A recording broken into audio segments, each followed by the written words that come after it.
I will not be discussing the Pokemon leaks at this time. However, I have no qualms with acknowledging that Digimon cannot stop winning.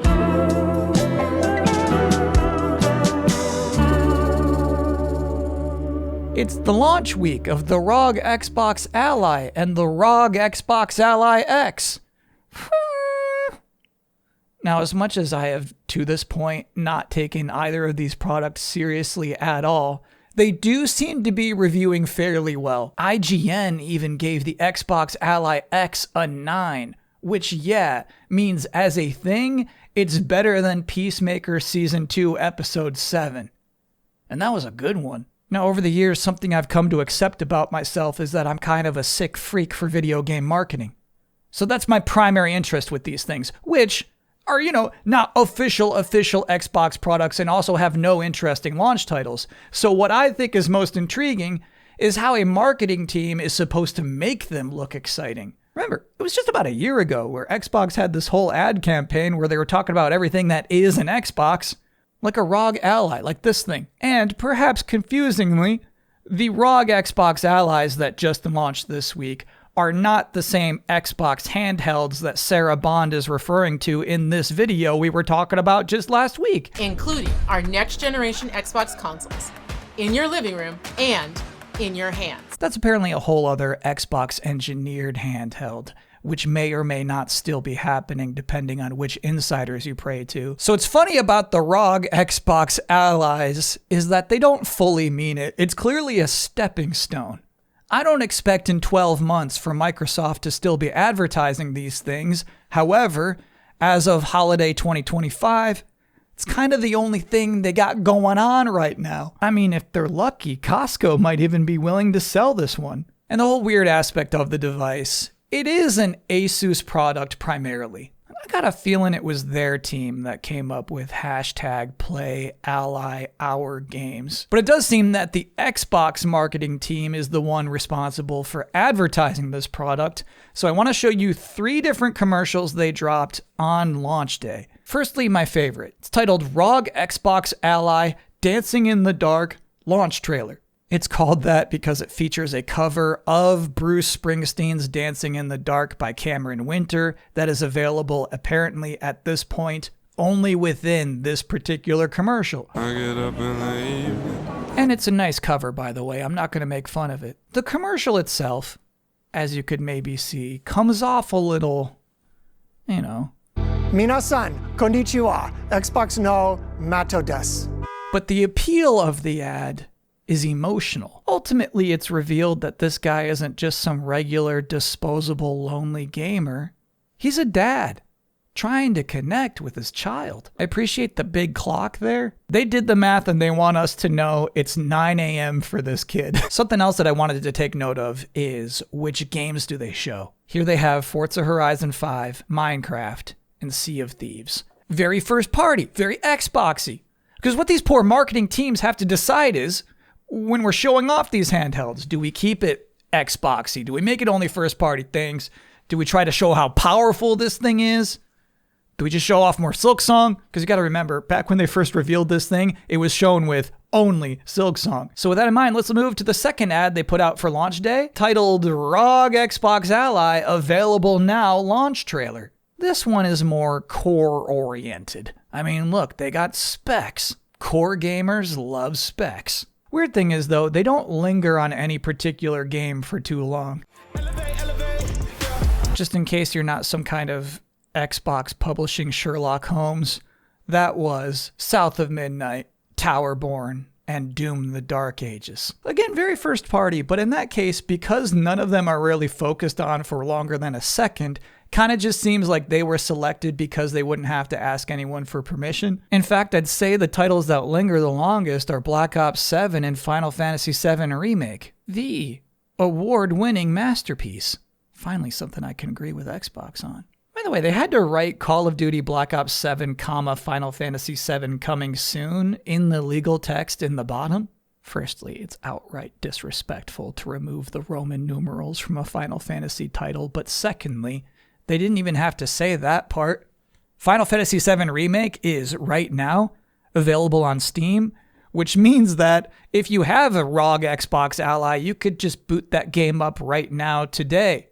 But I guess we're really just here to promote the Xbox release of Final Fantasy VII Remake, the award-winning masterpiece. Lastly, there's a strange ad called Inside ROG Xbox Ally, Xbox Full Screen Experience. You would expect maybe that this would be the longest video of the three?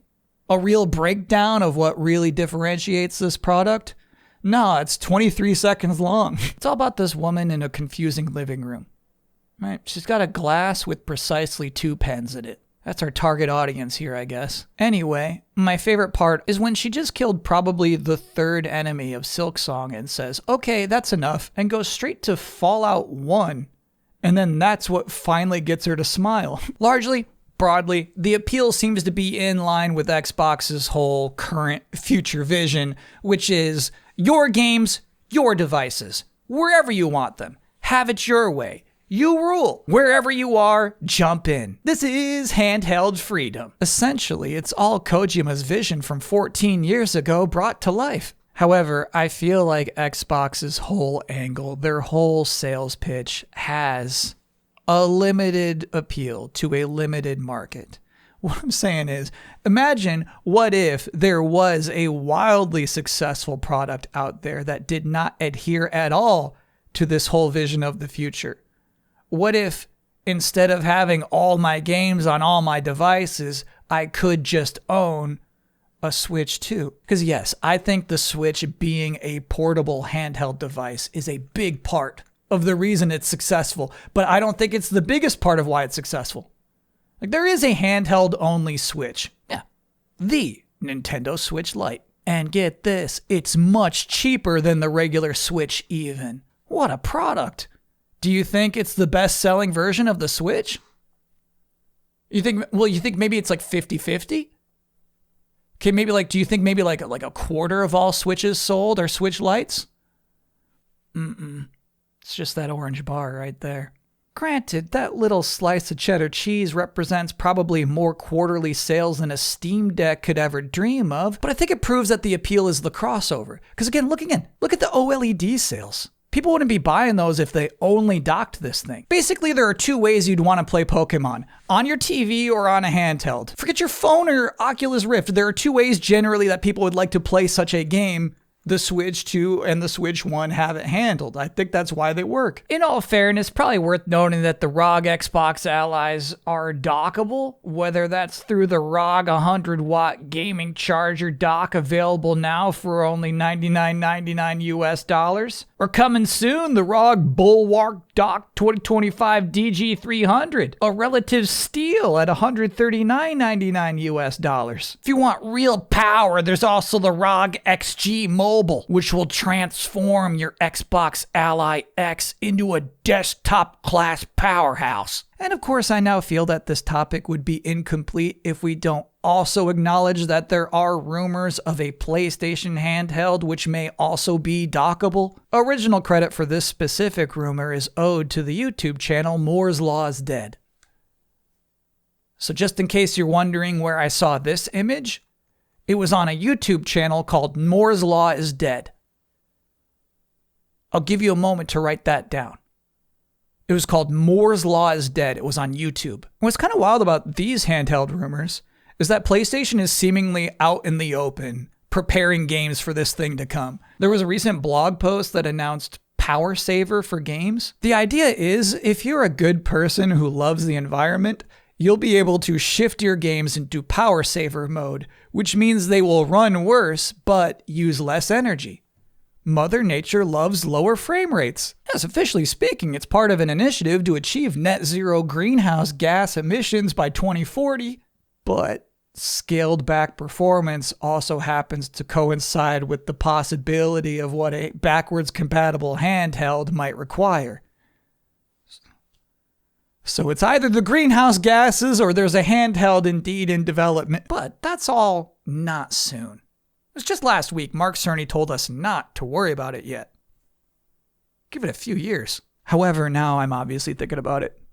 Now that I've seen how hard the Xbox marketing team has to work to sell a ROG Xbox Ally X, I'm thinking about this hypothetical scenario in which a new PlayStation is launching both with your standard console under your TV, very expensive thing, and then your hybrid console, dockable, also very expensive thing. They got to sell two expensive things.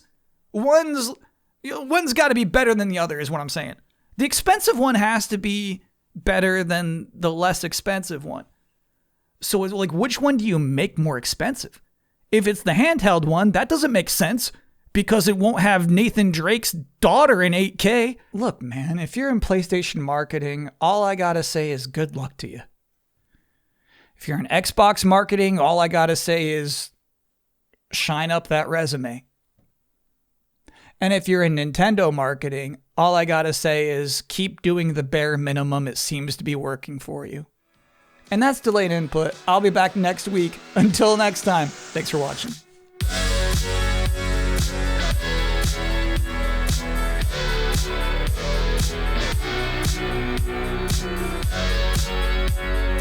I think the major appeal of the ROG Xbox Ally and ROG Xbox Ally X is unadvertised. They should just say, it's got handles. Because I was watching the 11-minute long video they made a while ago to promote this thing. The one where they're talking about how big of a deal it is that the Xbox symbol appears on a trapezoid. What if we put an Xbox button on an Asus Ally? You could imagine a world where that button on this device was the Xbox button that you see on an Xbox controller. And so this is the new Xbox button shape.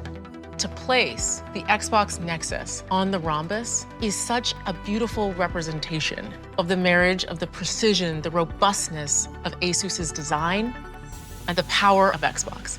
But there's one part of this video, I'm watching this, and I think to myself, oh my gosh, yes. Finally someone says this. I mean, this is exaggeration, but at the end of the day, you're doing some form of the flat fingers. You get a device like this, and that makes it just so much more comfortable to hold on to the entire time. Yeah, man, flat, big handhelds are weird to hold. By the way, that's Gabriel Meng of the Republic of Gamers. And what he's holding there is one of the flat-fingered regular ROG Allies.